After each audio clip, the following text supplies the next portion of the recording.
Would it make me one of those women if I asked to talk to a manager of the lunch date app? I shook my head at my foolishness. It didn't matter. What mattered was that I had wasted another lunch hour trying to put myself out there. Being stood up stunk to high heaven, but I had to look at the bright side. At least I hadn't paid for a babysitter only to be stood up. That would definitely turn me into the woman who hunted down managers and got in someone's face. The bartender arrived with my basket of food. I thanked him, salted my fries, and glanced over my shoulder. About the time it became clear my so-called date wouldn't make it, I had noticed two men and a woman eating lunch in the back corner. The man who caught my eye was clearly the third wheel. That surprised me, which meant it intrigued me greatly. He was everything my ex-husband was not. Even from across the room, I could see he was bulky with muscle, rough around the edges, and he moved with sheer power. His dark hair looked like he styled it, but something told me he didn't. It stood up like each strand was a soldier standing at attention, ready to battle whatever the day brought. Bonus? His laugh was loud and sincere. His dark eyes scanned the room regularly, which was why I could only peek at him over my shoulder surreptitiously. Yeah, a guy like him wouldn't know lunch date apps existed.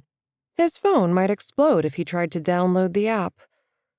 I faced forward and bit into my chicken sandwich. A few moments later, the bartender executed an exaggerated chin lift, and then my brawny, dark-haired man sauntered out to the concourse.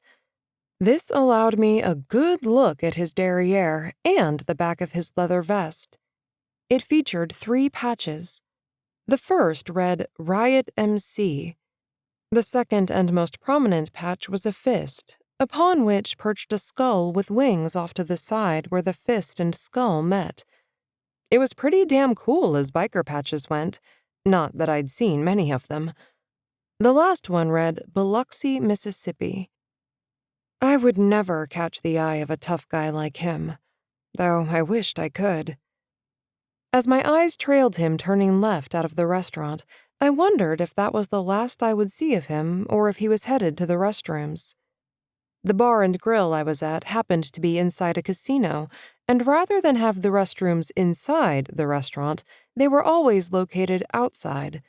A not-so-subtle way of encouraging people to get back to the business of gambling their money away. Maybe that was why I kept getting stood up. The location was uber public, and I knew casinos had security cameras everywhere, so win-win for me. Though lose-lose for douchebags who wanted to do single women wrong. I couldn't afford to be done wrong. I had Aubrey, my daughter, to consider. She was the most important person in my life. So, job 1 was to make sure blind dates didn't lead to any problems which could affect my little girl. Okay, not so little. She was 6 3/4 if you asked her.